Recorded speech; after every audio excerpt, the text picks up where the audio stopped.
नमस्कार दोस्तों, मेरा नाम है विमल सिंह। बालाजी स्टडी अड्डा में आप सभी का स्वागत है। AWES की तरफ से इससे पहले एक नोटिफिकेशन जारी हुआ था जो कि संबंधित था स्क्रीनिंग टेस्ट को लेकर। स्क्रीनिंग टेस्ट क्या होता है? जिस प्रकार से शिक्षक भर्ती में आप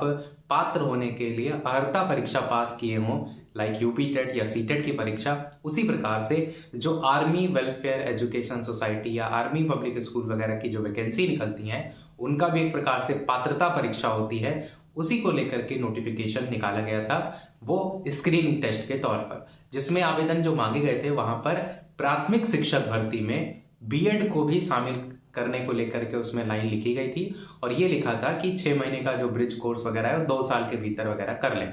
अब वो जब नोटिफिकेशन जारी हुआ था तो काफी विवाद भी हुआ था, याद होगा न्यूज़पेपर में बहुत बड़ी हेडिंग के साथ वो न्यूज़पेपर में प्रकाशित भी हुआ था कि अगर आप बीएड अभ्यर्थी हैं और आवेदन कर रहे हैं तो सोच समझ के करें, क्योंकि माननीय सुप्रीम कोर्ट के आदेशानुसार प्राथमिक में बीएड जो है उसको शामिल नहीं किया जा सकता। तो वहां पर जब विवाद उठा था वो तो एक बात पास्ट में बीत चुकी है। अब आज एक नया नोटिफिकेशन इसी अर्हता विवाद को लेकर के जारी हुआ है।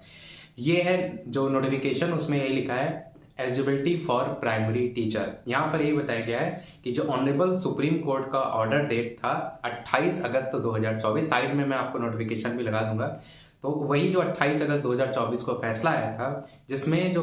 कंडीशन है पीआरटी की लेकर के, उसमें यहाँ पर आपको क्लियर किया गया था ना कि बीएड जो है प्राथमिक से जो है वो बाहर किए जाने के संदर्भ में। और वही चीज यहाँ पर इन्होंने कहा कि जो AWES डिपार्टमेंट की तरफ से जो एडवर्टाइजमेंट जारी किया गया था 10 सितंबर 2024 में, और वहां पर जो एलिजिबिलिटी कंडीशन रखी गई थी वो अपेंडिक्स C फॉर पीआरटी को लेकर के वही मेंशन किया गया है। सेकेंड लाइन में जो है वो पहले जो लाइन में है, बस इन्होंने ये दोनों यानी कि AWS ने जो अपना स्क्रीन टेस्ट को लेकर के नोटिफिकेशन जारी किया था उसको लेकर के जिक्र कर दिया है, और माननीय सुप्रीम कोर्ट का जो ऑर्डर था उसको लेकर के जिक्र कर दिया। पर दूसरे पॉइंट में क्लियर किया है कि it is intimated that teachers with qualification of DLED या BLED will be given preference for employment as PRT subject to meeting all other criteria। तो वही इन्होंने कर दिया है कि बीएड को यहाँ पे बाहर ना करके केवल इतना लिख दिया है कि जहां पे जो DLED या BLED के जो कैंडिडेट होंगे उनको वरीयता दे दी जाएगी, क्योंकि फीस वो ऑलरेडी ले चुके हैं। अब फीस वापस करना एक बड़ा टास्क होगा,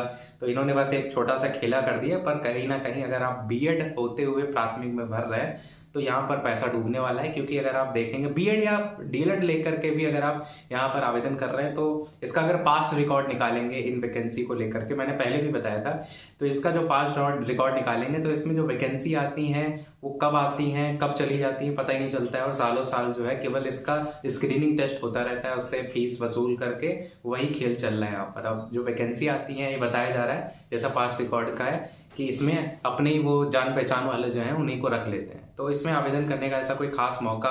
यानी खास जो है वो कोई फायदा नहीं है। बाकी अगर आपने आवेदन किया है आप तैयारी कर सकते हैं, एक आपके पास सर्टिफिकेट हो जाएगा, कल को किसी इंटरव्यू वगैरह में लाइक कॉन्ट्रेक्चुअल वैकेंसी में आप जाते हैं वहां पर आप दिखा सकते हैं कि हम ये भी पास हैं, स्क्रीनिंग टेस्ट भी पास हैं, जहां पर आप अपनी जो क्वालिफिकेशन है उसको दर्शाते हैं वहां पर एक पॉइंट और एक्स्ट्रा मेंशन कर सकते हैं, उसमें फायदा हो सकता है, और हो सकता हो इन फ्यूचर कभी वैकेंसी आ जाए तो वो भी एक अलग की बात है। बाकी यही था हमारे ओवरऑल अपडेट में, कोई प्रश्न कमेंट में पूछ लीजिएगा, वीडियो लाइक से सब्सक्राइब कीजिएगा। मिलते हैं अगले अपडेट में, तब तक के लिए सभी को नमस्कार, जय हिंद।